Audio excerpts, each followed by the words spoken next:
80% horror fans मानते हैं कि डरावनी कहानियों में कुछ न कुछ सच्चाई होती है और उनमें से कई लोग बैड लक को भी मानते हैं। क्यों?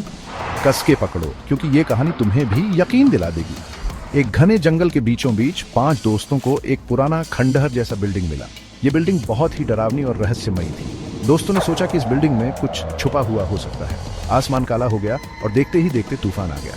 तूफान इतना भयंकर था कि सब डर गए। बिजली कड़की, इतनी पास की लगा जैसे उनका पीछा कर रही हो। एक लड़का राज सबका डर महसूस करने लगा। राज को लगा कि शायद वो ही बैड लक है। उसके दोस्तों ने फुसफुसाते हुए शक की निगाहों से उसे देखा। सबको लगा कि राज की वजह से ही ये सब हो रहा है। मायूसी में उन्होंने एक खौफनाक प्लान बनाया। एक एक करके वो सब तूफान में बाहर गए, एक दूर के पेड़ को छूने के लिए, अपनी किस्मत को बिजली के गुस्से के सामने आजमाने के लिए। पहले अर्जुन गया, फिर विक्रम, फिर करण और आखिर में समीर। सब सही सलामत वापस आए, आंखों में राहत के भाव। लेकिन जब राज की बारी आई बोलने, बिजली बिल्डिंग पर गिर गई, उसे टुकड़े टुकड़े कर दिया और सबकी जान ले ली, सिवाय एक के। राज अकेला खड़ा था उस तबाही के बीच, अकेला बच गया। क्या वो सच में लकी था या बाकी सबकी किस्मत पहले ही लिखी जाए? तो अगली बार जब तुम तूफान देखो, राज की कहानी याद रखना। किस्मत बड़ी अजीब चीज होती है।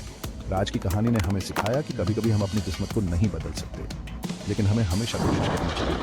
राज ने भी कोशिश की, लेकिन उसकी किस्मत में कुछ और भी दिखाया। वो अकेला बच गया, लेकिन उसके दोस्तों की जान चली। ये कहानी हमें अपनी किस्मत पर भरोसा करना। राज के दोस्तों ने उस पर शक किया और इसका नतीजा सबके सामने।